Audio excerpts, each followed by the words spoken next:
Offensive line of the week, Gavin Gerhardt. Thanks, Steve. Nobody has any questions, right? Three-time offensive line of the week, all the work in the offseason, having to replace the talent that you had to replace on the offensive line. How vindicating is that you guys have been able to pull through? And at any point, did you look over to Kendra and DT and John and kind of, we're better this year? No, obviously I think I've posted some stuff on social media about how much I really enjoy this group. I think every single one of them has messaged me about that and with crying emojis and stuff. But I love those three, and it was awesome for them to be there. This group is special, I think. I think we've done a great job communicating. I think as the season goes on and as it has gone on, we've gotten better at a lot of things we've done. And that's the goal, is to continue to improve every week, and we've done that so far. Were you able to see what Walker did to that young man? Twice. I saw the one. I didn't see the most explosive one, or the one that's blown up everywhere. I was blocking somebody at the point when he did that, but I did see the other one clear as day. I was trying to jog to him and saw him run the kid over. But I mean, what more could you ask for out of a running back? Trying to get yards for us to help us win ball games. And then everybody in that room has done a great job. On the illegal downfield calls, I could see you were kind of expecting to make contact with somebody, Yeah. and just kind of ran out in Yeah. front. With Terrence, what's the read on that play? Because obviously it's like Brennan's going to run, then he sees Noah downfield.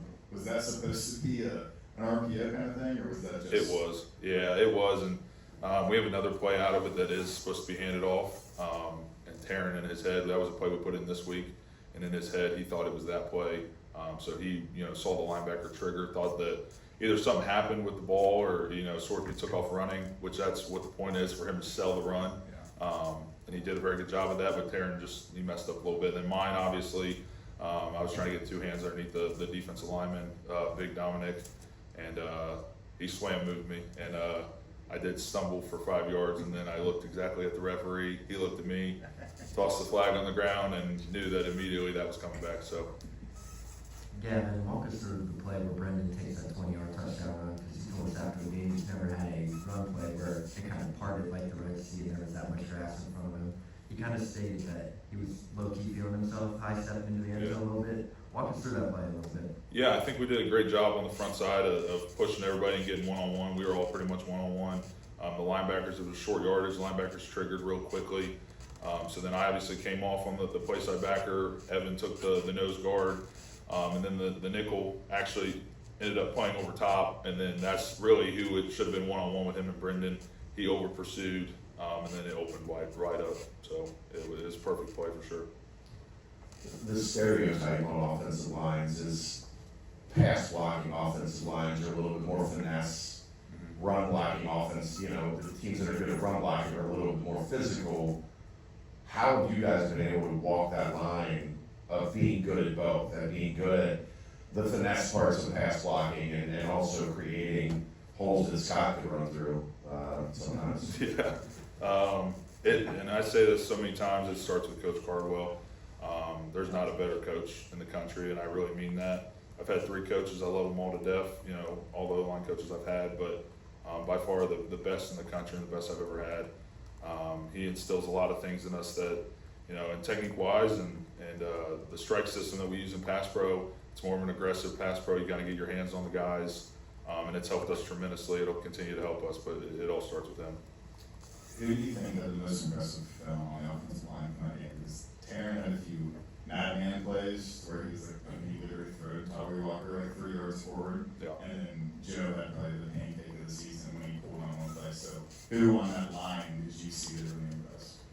You can say yourself. I think I played well, but I think I'll never take credit. I think all those guys played tremendous. I think Joe has never really pulled, and that was a kind of a question going into this week. So that was awesome to see him do that. But Taryn's been a freak. He's always chasing the ball. That was kind of me and Cantor's thing last year, and then as soon as he got here and throughout spring ball, I knew he was going to fit right in when it came to that. And then Evan's done tremendous too. And Dion's done good too. He's got some stuff he needs to clean up, obviously penalty wise. He knows that. But I really couldn't pinpoint one. I think those three that you mentioned have done really well. So you're a captain, when the flags are flying like it's a paintball game out there, Yeah. what can you say? Just take a deep breath. Yeah, just take a deep breath. And I got to tell myself that, especially after my penalty.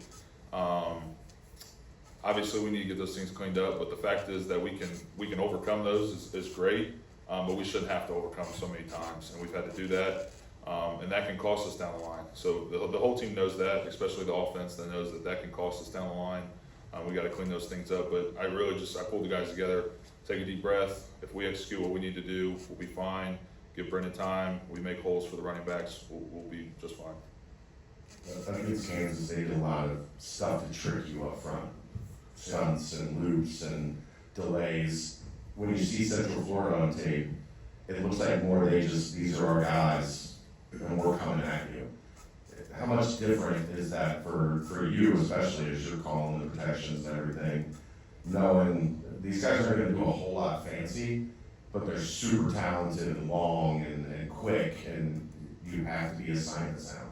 Yeah, it makes it easier for me to make the protections, obviously, but then that's where technique comes into play even more, and that's something we're going to harp on this week, because they're going to look the part for sure. They're going to come out there, they're going to be long, athletic, they're going to be fast off the edge.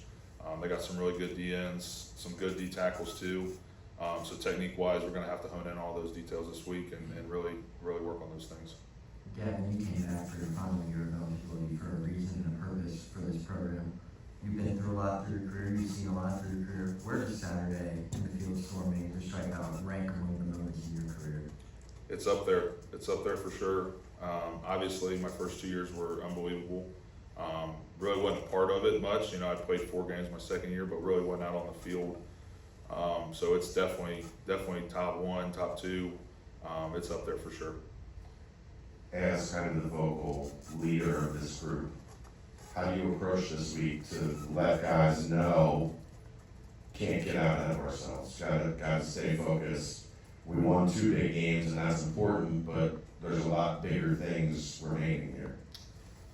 Yeah, I think that's something I'm gonna definitely do a lot this week is instill the guys, and tell them that we gotta take it one day at a time, one practice at a time, and one practice at a time, especially leading up to game day. And Coach Stat and Coach Nico have been big on it, being a process-oriented program. Throughout the offseason, we'd always break it down on Dallas or defend the nip and our team goals. But more now, it's transitioned to, can we take this play serious? Can we worry about this play, this practice? So just make sure I communicate to all of them. I'll make sure I do that for sure. Thank you. Thanks, guys. Thanks, guys.